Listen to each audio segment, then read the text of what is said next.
Good morning. Ang ating pong paksa ngayong umaga ay pinagdidibatehan hanggang ngayon sa loob ng 1,500 years or more. At napaka-selan ang paksang ito sapagkat dito nakasalalay ang ating kaligtasan o dito ito nababatay o batayan ng kaligtasan at totoong kaligtasan ng mga tao. Ito po ay nasa lesson 9 ng ating 1689. Gusto ko lang balikan natin kung pamilyar tayo sa ating pong napag-aralan. Napakalaga po na mapamilyar lang natin ang sunod-sunod dahil alam na natin paano ipaliwanag ang bawat isa. Hindi naman lahat, kundi yung pinakasummary ng bawat lessons ng 1689. Alam natin ito'y nabuo sa loob ng ilang taon? 1,364 years. At ang unang pinag-aralan o binuo na doktrina ay tungkol saan? Hindi nyo pa alam? Okay, banal na kasulatan. Sapagat ang banal na kasulatan, siyang batayan ng lahat ng doktrina na dapat malaman ng tao. So sa banal na kasulatan, binuo o tinuro ng 1689, ang unang paksa, ano yon? Ang Diyos at ang banal na Trinidad. At pagkatapos ang Diyos at banal na Trinidad, anong kasunod? God's decree, ang pagtatakda ng Diyos. At anong tinakda ng Panginoon? Anong dapat itatakda ng Panginoon? Lahat ng kanyang creation. So sa creation, mga kapatid, alam natin, lahat ito ay magiging katuparan sa lahat ng itinakda ng Panginoon. Pero ano pong kasunod sa creation? Providence of God. So sa pamagitan ng providence of God, kumikilos lahat ng creation upang may sa katuparan ang itinakda ng Diyos na Trinidad buhat sa banal na kasulatan. At pagkatapos ng providence of God, tsaka naman isinunod ang pang-anim, the fall of man. So kahit yung pagbagsak ng tao sa kasalanan ay kasama sa pagtatakda ng Diyos. At ito'y sa pamagitan ng providensya. Pero ang Diyos, hindi siya ang author o pinagmulan ng kasalanan. Sino ang nagsimula ng kasalanan? Ha? Si Satanas. Si Satanas at ang tao, si Adam and Eve. Kaya ang kasalanan hindi nagmula sa Diyos, kundi kay Satanas at sa tao. Ngayon, ang tao, nung magkasala, naputol ang kanilang relasyon. Kung tawagin yan ay spiritual death. At kasunod niyan, ang physical death. Okay? So, ang physical death, minsan lang itinakda sa tao upang harapin nila ang second death. Ano yung second death? Ito yung spiritual death sa impyerno. Primerong spiritual death, separation. Ang tao ipatay sa espiritu. Dahil sa ipatay, wala siyang magagawa o wala man lang siyang konting move ng spiritual para makalapit sa Diyos. Okay? So, dahil dyan, ang tao ay totally depraved. Ngayon, anong ginawa ng Diyos? Dahil wala magagawa ang tao, ang Diyos ay nagbigay ng pang-ilan yan? Pang-pito na ba? Okay, pang-pito. Ano yon? The covenant of God. Ang Diyos ang nangako na siyang magliligtas sa tao. Siyang magliligtas sa tao. At pagkatapos, sino ngayon ang ipinadala niya na tagapagligtas? Ano yung pang-walong lesson natin? Okay. Christ the mediator. Si Christ ang pinadala ng Panginoon. Siya ngayon ang namamagitan sa tao na patay sa kasalanan, hiwalay sa Diyos, pinagdugtong ito. Pinabalik muli na sa pamagitan ng ginawa ni Kristo sa krus. Okay? Then, pagkatapos po ng Christ the Mediator, ano yung pang-siyam?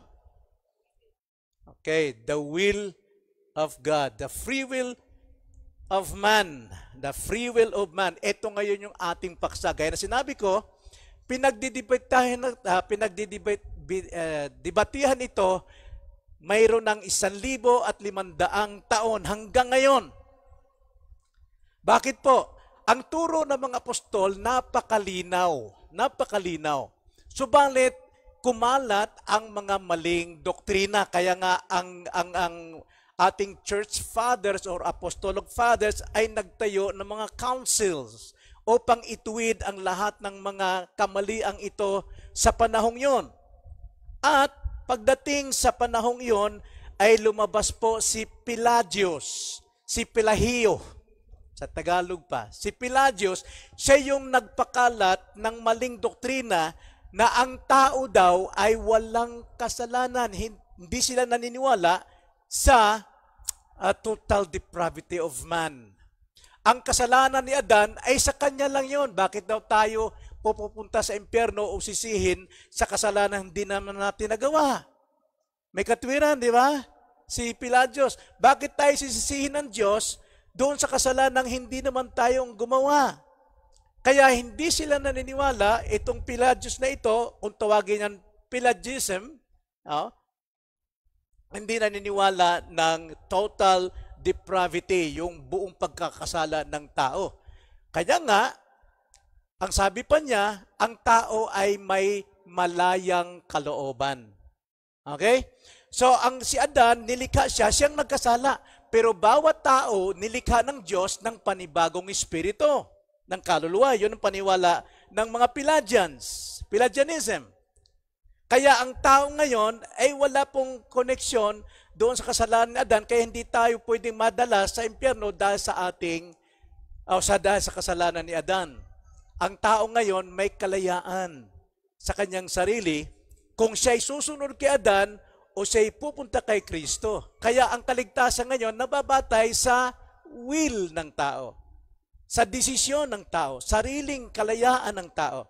Kung gustuhin mong mamuhay ayon sa kay Adan, papunta kang impyerno. Pero kung gugustuhin mong pumili kay Jesus, magkakaroon ka ng buhay na walang hanggan. Bakit? Katwiran nila, si Jesus pinadala ng Diyos para sa kaligtasan ng lahat ng tao. Ginamit ang John 3:16. No? For God so loved the world that He gave His only begotten Son. So hanggang doon lang yon. So sa makatwid, lahat ng tao ay ligtas. Mayroon sila ay eternally holy, eternally forgiven, and eternally saved. So ganun yon. Ganyan ang Pelagian. Ngayon, nasa tao yon kung mananatili siya kay Adan o siya ay pupunta kay Jesus sapagkat siya may buhay na walang hanggan na banal na siya. Mangyayari lamang yon sa kanyang malayang kalooban na sundin ang ginawa ni Kristo. So anong kulang doon, mga kapatid? Anong kulang doon? Tama ba yon? Sa palagay ninyo? Sapagkat lahat ng doktrina, mga grupo ngayon sa ating panahon, yun po ang kanilang itinuturo. May kalayaan ng taong pumili kung kanino gustong kanya pumili. Kung pipiliin niyang manatili kay Adan, hindi siya maliligtas. Pero kung siya po ay sasampalataya kay Jesus, maliligtas siya. Anong kulang? Sunday school to Anong kulang? Anong mali? Ang kaligtasan ay nababatay sa gawa ng tao, sa desisyon ng tao. Ano bang kaligtasan? Grace, biyaya. Ano yung biyaya? Gawa lamang ng Diyos na ibinibigay sa makasalanan. So ang kaligtasan natin, hindi sa ating desisyon. Kasi kung desisyon natin, bakit kailangan pang mamatay si Kristo?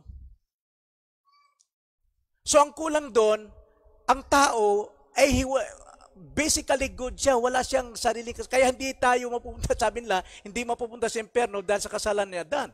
Kundi nasa tao yon.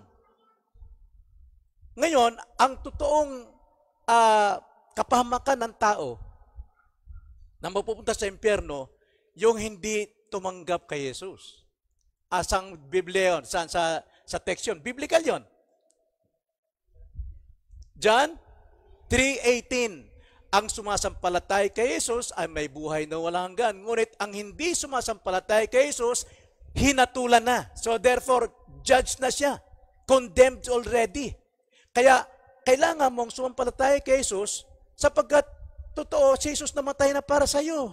Banal ka na at may buhay na walang hanggan. Kailangan ka ng sumampalataya. So, wala pong, ano yung unang dapat mangyari para maligtas ang tao? Pag-aral natin ang order of salvation. What is the first? Foreknowledge. Foreknowledge means choosing, election. Di ba? Tayo ay inelect ng Panginoon before the foundation of the world. Then, ikalawa, evangelism, calling. Tayo po ay tinawag sa pamagitan ng ebanghelyo. At pagdating sa ebanghelyo, sa pagkikinig natin ng ebanghelyo, anong dumarating sa atin? Faith and repentance, that means we are born again. Hindi ka pwedeng makapagkaroon ng pananampalataya at repentance kung hindi ka na born again. Gawa ng Diyos yun. Lahat yung gawa. Then, ang response natin is born again. Ano yan sa doktrina? Conversion.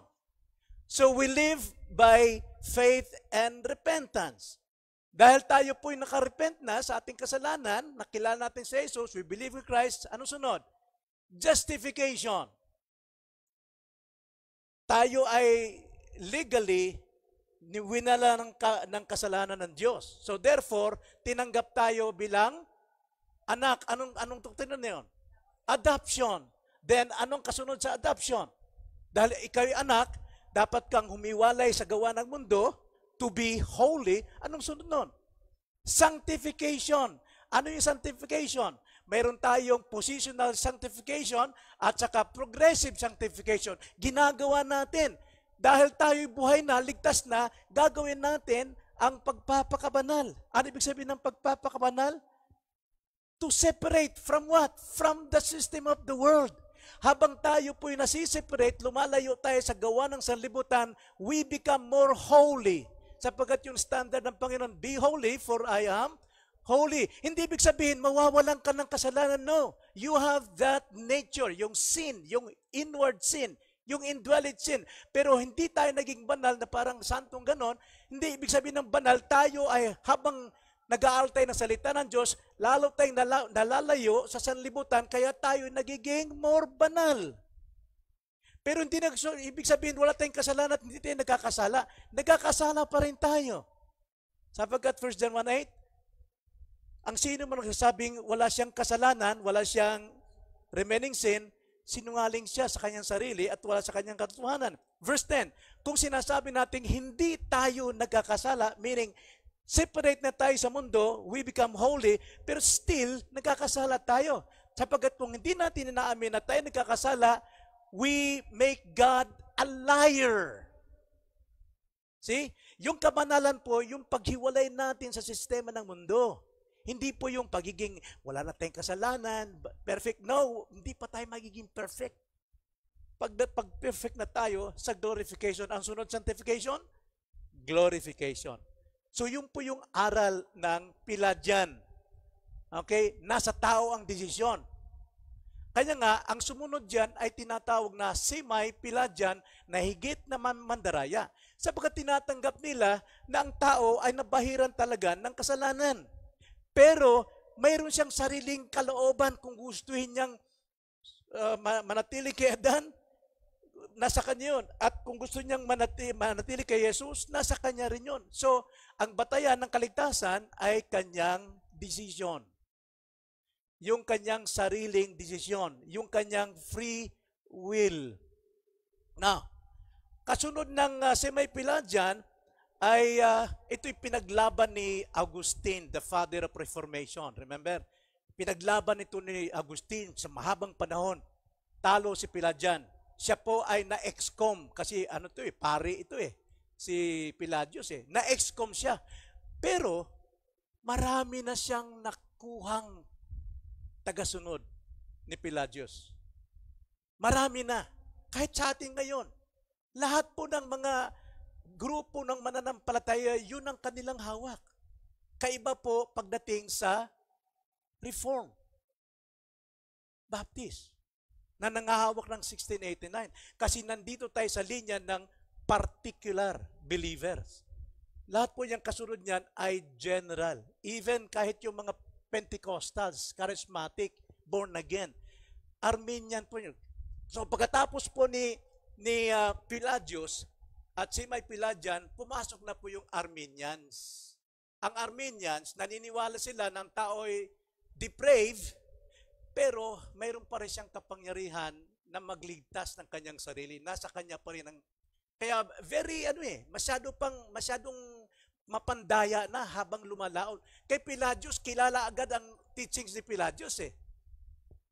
Pero pagdating dito sa May Pelagius, na kinondem ito ng ating church fathers, kumalat ito hanggang sa Armenians. Kay Jacobus, Armenius. At pagkatapos kay Armenius, mga kapatid, pumasok na ito hanggang sa ating mga bayani na mga preachers. Sila John Wesley, si George Whitefield, siya po ay isang talagang Calvinist siya. Calvinist, ano? Ibig sabihin, naniniwala talaga sa total depravity at patay ang free will ng tao. At ito si John Wesley ay pwede silang sumampalataya sa kanilang sarili. Nagkalaban yan. Ano? Hanggang sa pumasok po sa modern times ng revivalism, si Charles Finney. Si Charles Finney po, ito lang pong mga panahong ito, nakaraan, siya po yung nag-invento ng altar calling. Why? Kasi pag in-altar call, may mga counselor siya. At ika-counsel yung bawat nag-altar call para mamili siya. Manatili ka ba kay Adan? O manampalataya ka kay Jesucristo? Yun po yung altar call. So, ang desisyon po ng kaligtasan, sariling kalooban pa rin. Hindi tinutukoy o tinuturo that man is depraved. So, kailangan niya ng supernatural power para siya'y maborn again. At doon lamang siya magkakaroon ng faith and repentance at ma-justify siya. Kaya sa altar calling, pinasusunod lang po sa pastor's prayer. Then, ligtas na. Ang tanong, may maliligtas ba na mga tao sa ganitong uri ng doktrina hanggang ngayon? Oo naman. Sapagkat ang Diyos ay soberano, magagamit niya anumang instrumento, means na kanyang gamitin para iligtas ang kanyang mga tao. Pero, itong problema, ito pong lumalabas na mga doktrina ngayon, kahit tayo nung una, as a Pentecostal charismatic o charismatic Pentecostal, marami pong mga believers na hindi talaga Kristiyano. Sila po ay mga napeke na mga Kristiyano. Hindi sila nagtatagal. Lalabas sa kanilang buhay. Ngayon, kaya ito ang ating pag-aaralan ngayon tungkol sa the free will of man. Ngayon, kung ikay pastor, kung ikay isa'y mag-Bible study, ano mang gusto mong piliin? Piliin mo ba ang aral ni Charles Finney o sa Armenians? O piliin mo yung tamang aral? Nakadepende sa iyon. Kasi mayroon kang sariling kalayaan. Ngayon, kung pipiliin mo yung mali, alam na natin kung ano yung nakatakda. Right? Ang sabi ni Moses, tinatawagan ko ang langit at binibigay ko sa inyo ang buhay at kamatayan. Pero ang sabi ng banal na kasulatan, piliin ninyong buhay. So mayroon pa rin tayong choice. Ngayon, bumaling tayo kung anong sinasabi ng banal na kasulatan pagdating sa free will of man. Ano ba sinasabi ng banal na kasulatan dito, mga kapatid? Una, dapat nating malaman, number 1, ang tao ay may kalooban. No? Man has a will. Ang tao ay may kalooban. Nabuksan natin ang ating 1689, andyan naman sa dyan. Lesson number 9, paragraph 1. Ganito ang pagkakasabi. Nilikha ng Diyos ang tao na may likas na kalayaan ng kalooban. See? Mayroon siyang likas. Pag sinabing likas, nung likhain ng Diyos ang tao, kasama na ito. Kasama ito sa larawan ng Diyos, the image of God. Mayroon siyang likas na kalayaan ng kalooban at kapangyarihan na gumawa ayon sa kanyang nais. Hindi siya mapipilit na gumawa ng mabuti o masama. Nasa kanya iyon. Okay? So lahat ng tao ay may free will. Mayroon siyang will. Sa mga tuwid, mayroon siyang kapangyarihan sa kanyang sarili kung anong gusto niyang gawin. Kaya nga ang sabi ng marami, makapangyarihan ka, Brad. Makapangyarihan ka, sis. Nasa iyo. Kung gusto mo maligtas, abay nasa iyo yan. Kung ayaw mo, di mo, hintay ka muna ng panahon mo. Nasa iyong kapangyarihan. Malaya ka dyan. Walang sino mang pastor, kahit Diyos ang pwedeng pumilit sa iyo. Ibinigay ng Diyos yan para mamili kung anong gusto mo. No? Yun ang sinasabi. Ito'y kaloob ng Diyos mula ng creation. Kaya nga makapangyarihan ang bawat isang tao kung ano ang iyong iisipin, kung ano ang iyong gagawin, kung ano ang iyong paplanuhin. Walang makakapilit sa iyo. Kahit ang Diyos, hindi pwede kang pilitin. But God is sovereign na pwede niyang baguhin ang pag-iisip mo. Okay? Pwede niyang baguhin ang pag-iisip mo through providence. Halimbawa, may kalayaan kang tumawid sa amang gusto mong tumawid na kalsada. Pero bago ka makatawid, alam mong mayroong providensya. Nakita mo ang pedestrian lane, kita mo ang bridge. No? Andyan na yan eh. Mamili ka. Nasa iyo yun. So maaring baguhin ng Diyos ang iyong pag-iisip upang hindi ka madisgrasya. Like for example sa Old Testament, sa Joshua chapter 24. Ito pong bayan ng Canaanites at ibang mga sites, mga Jebusites, ay lulupigin itong Israel. Aatakihin nila ang Israel at tiyak magugupo ang Israel. Patay silang lahat. Pero ang Diyos nag-intervene through His providence. Anong ginawa ng Diyos? Nagpadala siya ng putakti. Nagpadala siya ng putakti sa harapan ng mga kaaway. Ano nangyari? Ang sabi sa Joshua 24:12, sinugo ko ang malalaking putakti sa unahan ninyo na sa harapan ninyo ay itinaboy ang 2 hari ng mga Amoreo. Iyon ay hindi sa pamamagitan ng inyong tabak ni ng inyong pana. So hindi na nakipaglaban itong Israel, laban doon sa mga Amoreo. Dahil nagbago isip ng mga Amoreo through providence of God. Nagpadala ng putakti. Now, sa inyo po, mayroon din kayong desisyon na mayroong nagpauna ang Diyos ng kanyang providence, ng kanyang grace para magbago isip nyo. Number 1 talaga nagpapabago ng isip natin is His Word. Ang kanyang salita.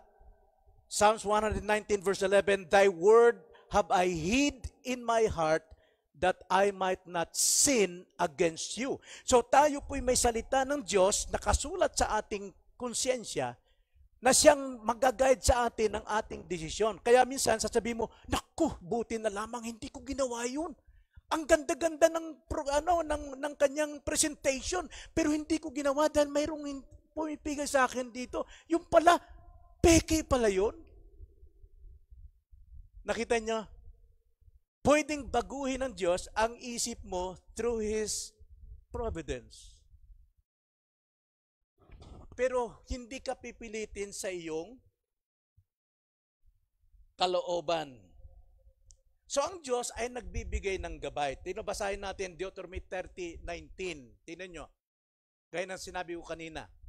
Tinatawagan ko ang langit at ang lupa bilang saksi laban sa inyo sa araw na ito na aking inilagay sa harapan mo ang buhay at kamatayan, ang pagpapala at sumpa. Kaya't piliin mo ang ng iyong binhi ang buhay upang ikaw ay mabuhay.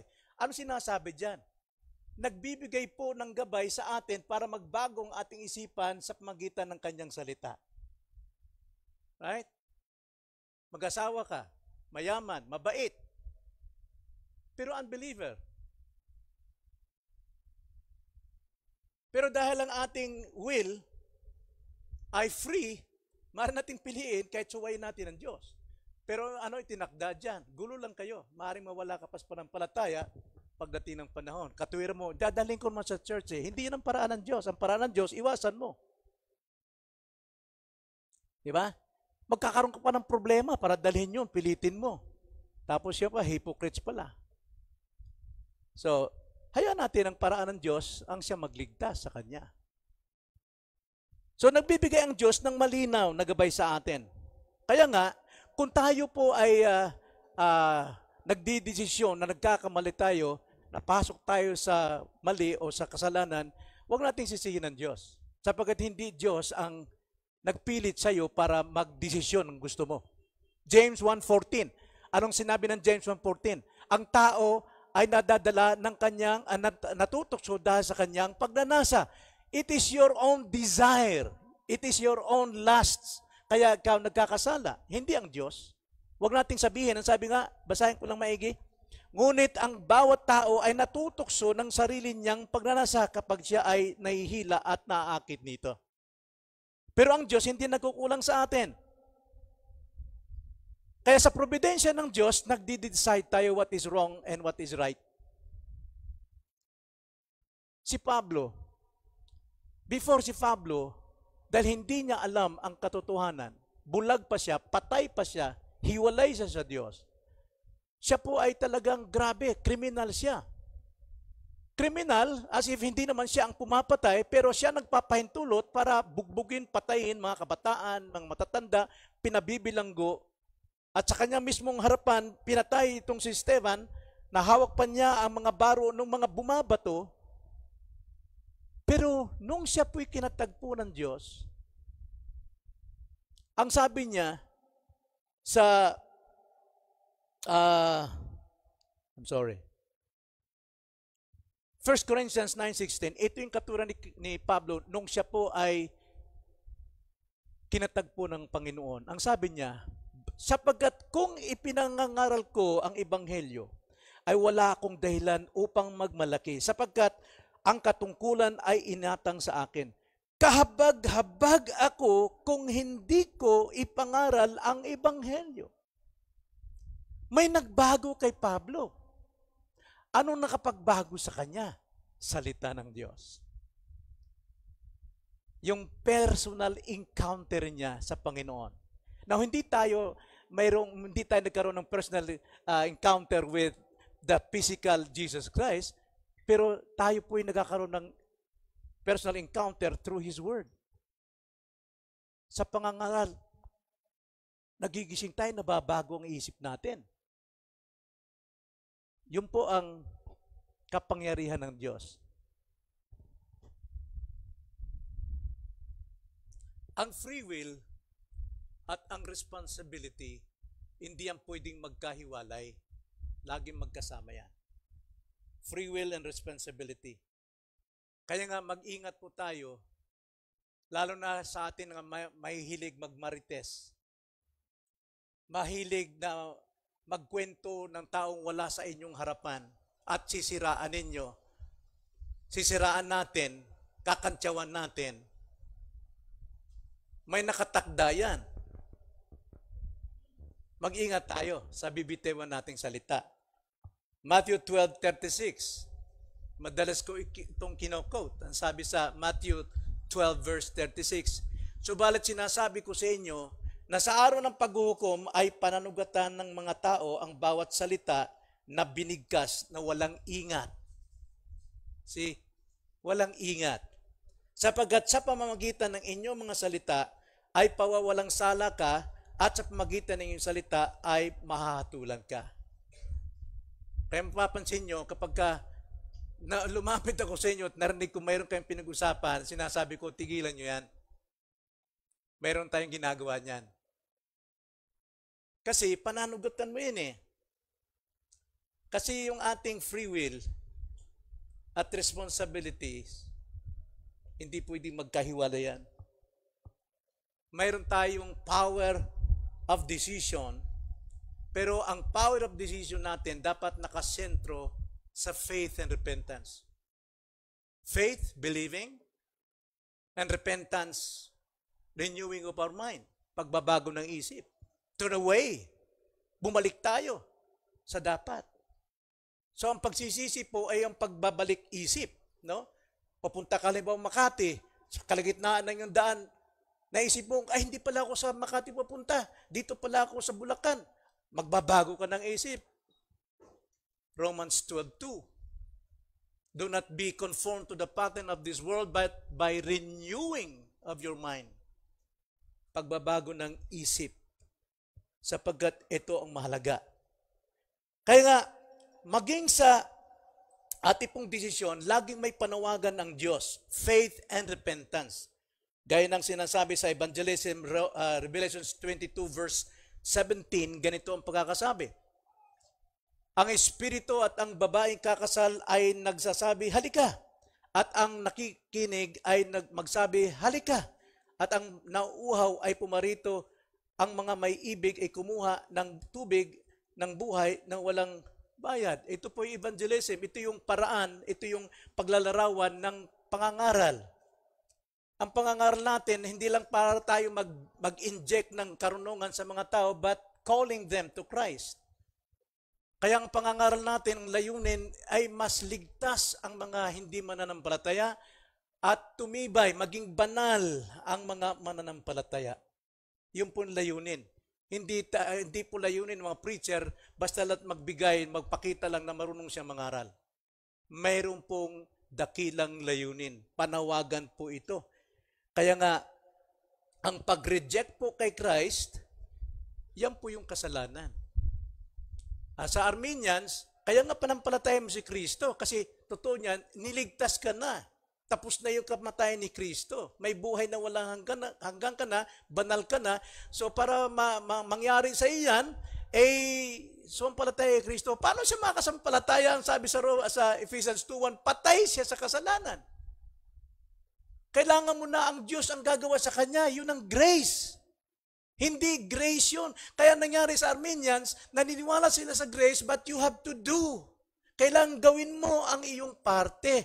Tinutulungan mo ang biyaya ng Panginoon. Yan po ay hindi katanggap-tanggap pagdating sa kaligtasan. Ganyan tayo. Kaya halos po lahat. Pag sinabi ng Muslim, gumawa ka ng mabuti at makakarating ka sa langit. Katoliko, gumawa ka ng mabuti, makakarating ka sa langit. Iglesia ni Cristo, gumawa ka ng mabuti, mapunta ka sa langit. Lahat yan.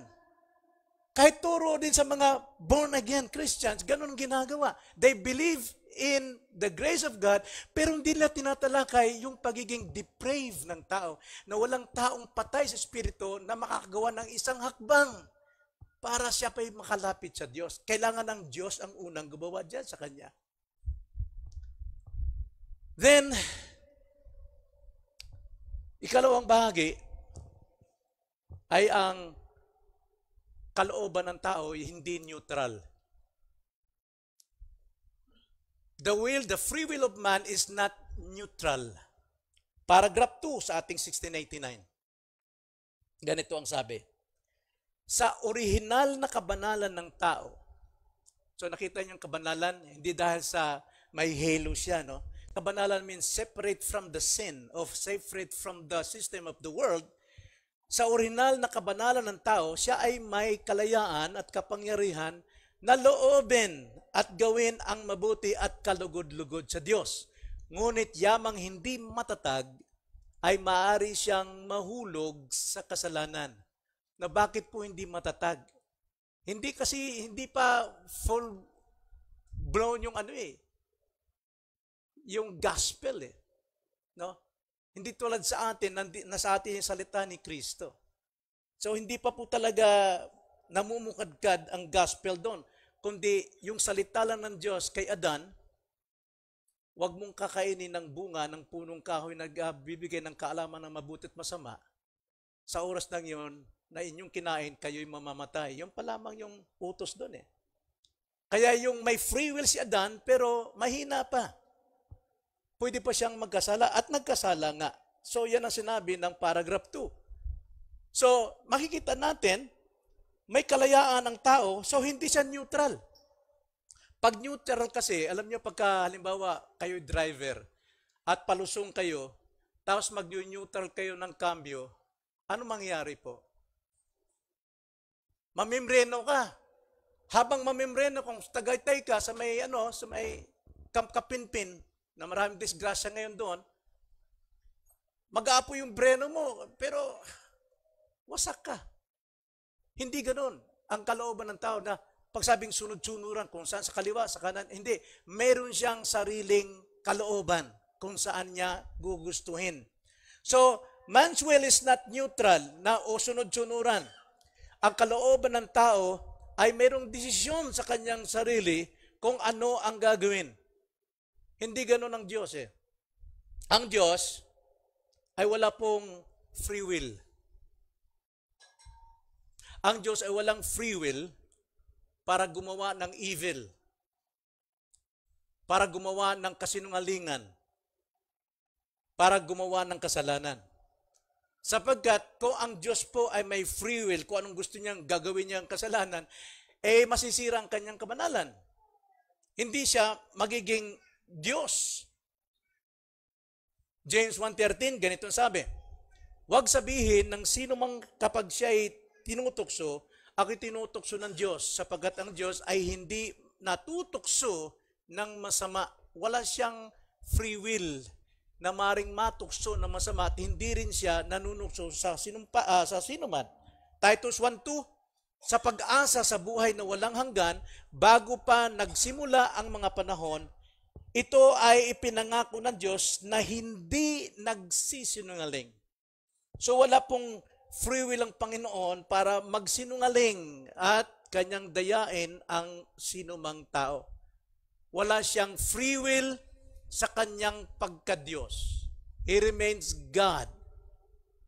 Gayunman, nilikha tayo ng Diyos ayon sa kanyang wangis, kaya mayroon tayong free will sa atin. Malaya nating loobin anumang ating naisin. Ito'y nakasalalay sa ating kalikasan. Ngayon, ang mga taong nasa langit na, wala na silang free will para gumawa pa ng kasalanan. Wala na silang free will na makabalik pa sa lupa. Kaya ang pinakamataas na kalayaan ay nakasalalay sa kawalang kakayanan ng tao na magkasala. Yun ang pinakamataas. Pero wala sa atin dito ang hindi nagkakasala. Pero dapat tayong napapabanal. Lumalayo tayo sa sistema ng mundo, bagamat tayo nagkakasala pa rin. Mayroon tayong tagapagtanggol. Sino yung tagapagtanggol natin? Si Jesucristo. Araw-araw tayo po ay napapalinis o napapawalang sala sa pamagitan ng dugo ng ating Panginoon. Kaya nung bumagsak ang tao, men, women, children, elder, rich and poor, lahat po ay naalipin. O hindi niya na magagawa kung ano yung dapat gawin na tama sapagkat siya rin ay gumagawa ayon sa kanyang pagkamakasalanan. Now, gusto kong i-demonstrate mga kapatid. Anong oras na ba? 42. Oops. Ano yan? Ito. Balikan ko lang yung Pelagius, no? Pelagian. Ang aral ng Pelagian, okay. Paano ko ba? Ayan, no? Okay. So, ang Pelagian, Pelagianism,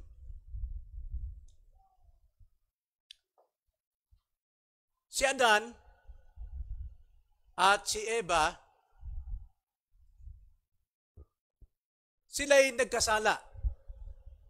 Sa kanila lang yon. Kaya, pagdating po sa mundo, lahat ay nagkakasala, lahat ay makasalanan dahil nilikhaan sila ng Diyos ng panibagong espiritu. Malaya sila. Bakit ka nga naman mapapaimpyerno dahil sa kasalanan ng iba, kundi sa iyo. Ngayon, unawa na ng Diyos, dito yung God,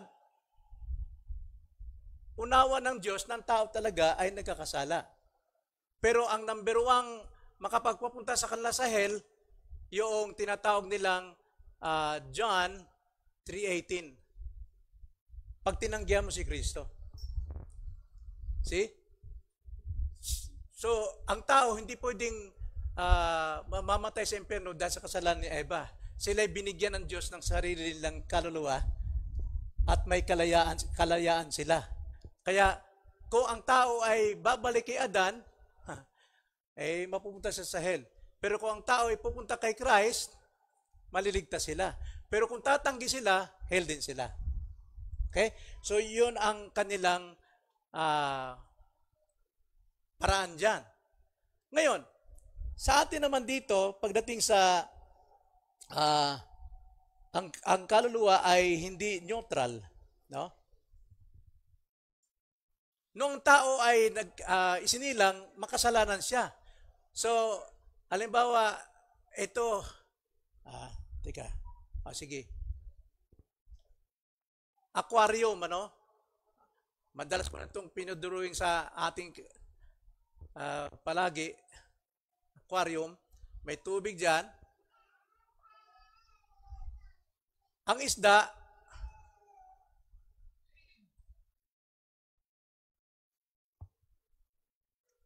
nandito sa aquarium. Tayo yun. Itong tubig na ito yung Adamic sin.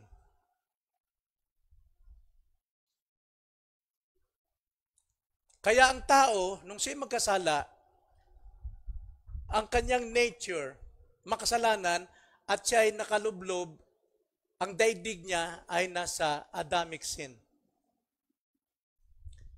Ang isda, wala siyang isip, o wala siya sa isip niya, o wala siyang paraan para siya makalabas dito, makalaya. Buhay niya na ito eh. Yan tayo. Yan ang kalagayan natin. Buhay na natin ang makasalan. Masaya tayo dyan. Pero yung isda, walang pumipigil sa kanya kung saan siya lalangoy. Doon ba sa Amerika? Doon ba sa New York? O saan man? Malaya sa dyan. Kung tawagin yan, free agent siya sa kanyang kalikasan. Malaya siyang gumawa ng mabuti, tumulong sa mga nalindulan ng $1 million, 30 million pesos. Kalayaan yan. Pero sa katotohanan, siya po ay nasa loob lamang ng Adamic sin. Siya po ay nasa kasalanan. Kaya siya nakagawa ng kasalanan dahil siya ay nasa daigdig ng kasalanan. Yun ang likas niya. Hindi niya pwedeng basagin to. Wala siyang plano na lumabas talaga dyan. Kailangan dyan ang Diyos. Pero sa mga Armenians, nandito sila'y niligtas na ni Kristo daw dito, mayroon na silang buhay at walang hanggan, banal na sila, pero mangyayari lang yon kung pipiliin mong sumampalataya kay Jesus. Kaya ano sabi? Nay, sama kayo sa church atin. Ay naku anak, kung mamimilit, nasa tao yan eh. Kung kailan ko gusto lumapit anak, maghintay ka lang. Di ba? Kasi malaya daw sila. Pero katotohanan, hindi sila malaya. Ito yan eh. Ang totoo niyan, hindi nila mabanggit, hindi nila magawa ang spiritual na bagay para makalapit sa Diyos sapagkat sila ay nasa loob ng Adamic sin at sila rin ay gumagawa ng mga actual sins. Kaya sila nakagawa ng actual sins, malaya sila dahil free will sila, pero ang free will nila nasa loob ng kasalanan. Yun ang nature. Kaya, ang free will ng tao ay hindi po neutral. Hindi neutral. Hindi siya sunod-sunuran. Nandyan siya, nakalubog siya sa kasalanan. Ganyan tayo. Ganyan ako noon. Minsan, dahil sa aking kasamaan, nagpapakita kong mabait. Ako yung nangunguna sa mga pangadyi. Diyan sa Golden Gate, di ba, Nate? Yung kapitbahay natin si, mag-asawa, yung taxi driver. Ako yung nangunguna na magnobena eh. Sunod-sunod naman yung mga tao doon. Pero, ginagawa ko yung nandito. Ang tanong ko, yung inyong pagiging pagsasabing Kristiyano kayo, nasaan? Malaya na ba kayo o nandito pa? Si Pastor Ronnie, nagpunta doon nung Martes at saka kahapon para i-Bible study yung mga nandito sa aquarium. Ang tanong natin, sila ba'y nakaahon na? Gumawa na ba ang Diyos sa buhay nila? Kasi yung gospel, common grace. Ibig sabihin para sa lahat. Pero yung paggawa ng kaligtasan, that is another grace. Kung tawagin, special grace. Para ang isda ay makalabas na dito.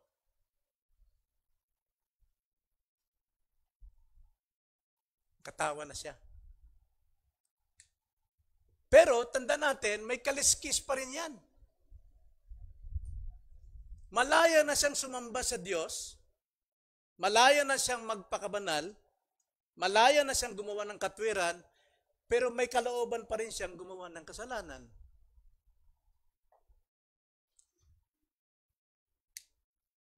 Pero habang tayo nag-aaral ng salita ng Diyos, lagi tayong tinutuwid sa pangangaral, tayo po ay nilalayo po ng palayo dito po sa kabanalan. Ibig sabihin, binabanal tayo. Habang lumalago tayo sa panampalataya, lumalago tayo sa kaalaman ng katotohanan at iniiwan natin ang sistema ng sanlibutan, nalalayo, tayo po'y nagiging mas banal. Ang pagiging banal, hindi ibig sabihin wala ka ng kasalanan. Pagdating lang yun sa glorification. Pagpapakabanal, ibig sabihin lumalayo ka lahat ng kasinungalingan, kayabangan, pangungupit, ano pa man, pagnanakaw, nalalayo ka dahil sa katotohanan. Kaya sabi ni Jesus Christ sa John 8:31-32, truly, if you are my disciples, you will remain in my word, and you shall know the truth, and the truth shall set you free. See? Sa pamagitan ng katotohanan, tayo po'y palayo ng palayo, nagiging malaya tayo. So yun po ang ibig sabihin. So ngayon po hanggang doon lang muna, natalakay natin ang tao mayroong kalooban at ang kalooban ng tao ay hindi neutral. The next time, pag-aral natin ng kalooban ng tao, free will of man, hindi yun ang kanyang pag-asa. At ikalawa, kilalan natin ang glorious will of man sa next Sunday. Meron ba kayo tanong, mga kapatid? Ano yung gusto yung tanong malaman tungkol dito?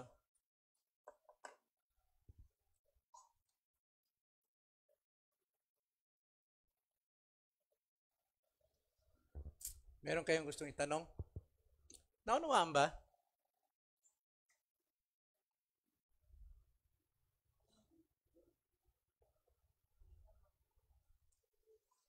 Sige po, mayroon pa tayong 10 minutes. Tanong. Sino?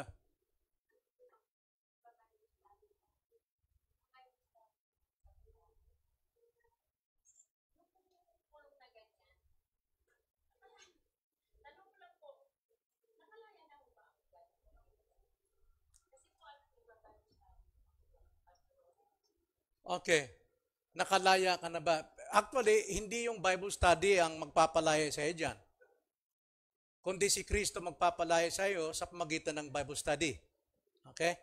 So ang Bible study, gawa ng Panginoon, common yan, grace yan ng Panginoon, para bigyan liwanagan kayo ng katotohanan. At ang katotohanan lang siya magpagpapalaya sa inyo. Ngayon, kayo mismo, mayroon kayong sariling testimonyo sa inyong sarili kung kayo nga ba ay Kristiyano. May conviction. Pero sa amin, bilang pastor, tinitignan namin ang mga umatin dito at nagtatanong kami ng kanilang background. Anong trabaho? Anong ugali sa bahay? Kaya nga sa interview, mamaya may interview nga pala, no? 3 yung interview mamaya. Sa interview, tinatanong ko rin kung ano yung mga ugali nilang kasalanan na nanatili pa. Paano nila ito napagtagumpayan? Ano ang nakapagbigay sa kanila ng lakas na ito'y kanilang iwanan? So, yun yung mga tanong. Kaya nga, ang tanging paraan lamang tayo para makatyak, mamaya po sa ating message, ando po yung katiyakan ng ating kaligtasan. Kaya nga maganda po yung combination ng ating Sunday school tsaka morning preacher. Ito po, yung kaligtasan na kalabas na tayo, kung si Christ ay iyong tagapagligtas, believe it. Kung ikay sumasampalatay kay Kristo, simulang nalaman, nakilala mo siya, habang nakikilala mo siya sa pangangaral, sa Bible study, tumitibay ang iyong pagtitiwala sa Kanya, that's it. Kung iyong binigay ng buhay mo sa Kanya, yun ang katiyakan ng kaligtasan. Pero yung kaligtasan natin, nakikita sa buhay. Okay, mayroon bang pagbabago? Tayo ba ay, halimbawa, 3 taon na kayo nag-Bible study, tapos sinasaway ka ng anak mo, Nay, huwag kayo mas mag-inay. Nako! Ito ng buhay ko huwag niyo papabayaan niyo ako. Ito na ako. Hindi na ako pwede magbago dyan. Hindi pwede. If anyone who is in Christ, he is a new creation. All things have passed away, and behold, new things comes. Hindi pwede. Hindi mo pwedeng katwiran, ito na ako Naku, tanggapin nyo na akong ganito. Hindi po na tanggapin. Kasi magiging sinungaling ang salita ng Diyos na hindi ka nagbabago. Kung mahilig ka pa rin magmadyong, walang batas sa Biblia. Decision mo yan kung magpapakabanal ka. Ano mang mga vices natin, sigarilyo, alak, na walang utos, walang bawal sa alak, sigarilyo, wala sa commandments yan Wala yan sa batas ni Kristo. Pero ang batas ni Kristo, yung salita niya, paano tayo magpakabanal? So hindi ka pilitin ng pastor, tigil mo yan, kundi paalalahanan ka lamang. Ano ba yung pagiging Kristiyano? Kasi pagka tayo po ay ng batas, bumabalik tayo sa Old Testament. Hindi yan ang kaligtasan natin. Pero yung tayo nagpapaalala sa pamagitan ng salita ni Kristo, nasbiyaya tayo. So, kailangan lang, be holy for I am holy. Yun So, sa palagay mo, sis, mayroon bang nagbago sa'yo? Okay. Kung mayroon, bakit hindi? Patatagalin pa ba natin yan? Kung talagang inaamin mong Kristiyano ka, bakit hindi pa rin, ayaw mo pa rin magpasakop sa iglesia? Kasi ang number 1 talaga, na bagamat marami pong napepeke dito, ang pagpamiyembro, number 1 yan, na palatandaan na ikaw ay isang Kristiyano. Pero kailangan mag-undergo ka ng seminars para mas maunawaan mo, mas tumibay pa yung iyong paniniwala. Para masasabi mo, mali pala yung paniniwala ko yun. Kailangan, magagawa mo na yun Magagawa mo na yun. Okay. Meron? Meron kang i-suggest?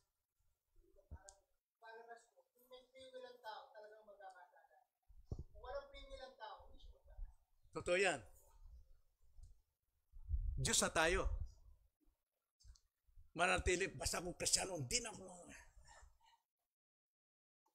May kalayaan tayo. May kalayaan din tayong magpakabanal. Okay? Hindi tayo bumabalik doon sa batas na kailangang gawin mo to dahil parusahan kita. Ganito. Sino pa? May tanong? Sige, Brad.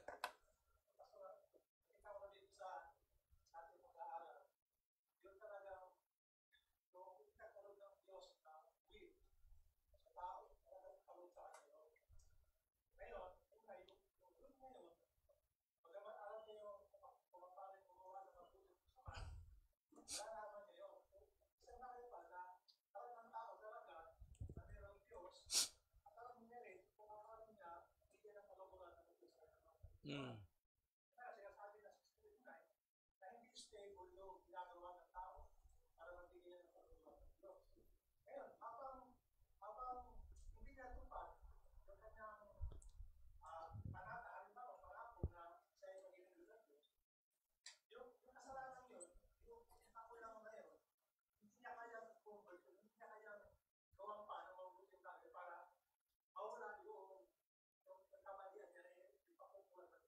Mm.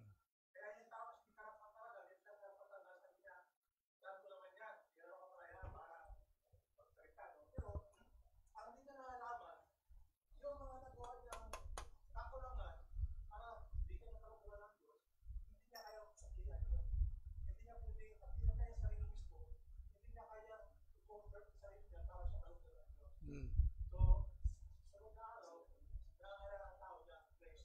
Yeah. Kahit anong sabihin ng tao na alam ko na yan, hindi niya magagawa eh. Pipiliin pa rin niya ang hindi gumawa. Pero pag siya'y malaya na, magagawa niya na kung ano yung kalooban ng Panginoon. So ito yung ating tatalakayin next Sunday. Ito yung pananatil dito. Na ang tao, kahit na may pinag-aralan, matalino, scholar, magna cum laude, pero kung buhay niya nandito, hindi pag-asa yung kanyang kalooban dito, kahit alam niyang theology, kahit siya'y preacher, kahit siya isang pastor, pero kung nadidito po siya, pwede ba mga pastor? Natural, pwede.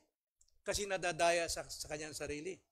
2 Peter, chapter 1, yun yung inano ni Peter dyan, na even yung mga prophet na ito, na sinasabi nilang sila'y tinubos ni Kristo, pero sila ay maharap sa hukuman. Marami mga dadaya ng kasalanan dahil doon sa doktrinang umiiral kay Pelagius hanggang sa Arminians. Yun ang problema. Kaya nga, maging masipag tayo sa pagtuturo ng katotohanan. Okay, wala nang oras. Mayroon pa bang magtatanong? Sige, reserve nyo sa next Sunday. Tayo manalangin mga kapatid. Panginoon, maraming salamat po sa umagang ito.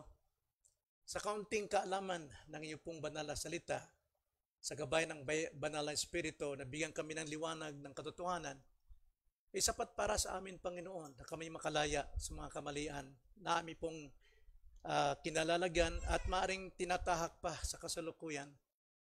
Nais namin, Panginoon, sundin ang iyong pong salita, ang iyong kalooban, at ang kalooban ninyo ay nasa banal na kasulatan. At ang kalooban ninyo ang siya makapagpapalayo sa amin sa sistema po ng sanlibutan at makasanlibutang gawa. Maraming salamat po, Panginoon, ng kalayaang ito ay malaya na upang sumunod sa inyo ng higit pa at hindi magpaalipin sa mga natitirang naming kasalanan. Maraming salamat po, itong aming dalangin sa pangalan ng Panginoong Hesus. Amen.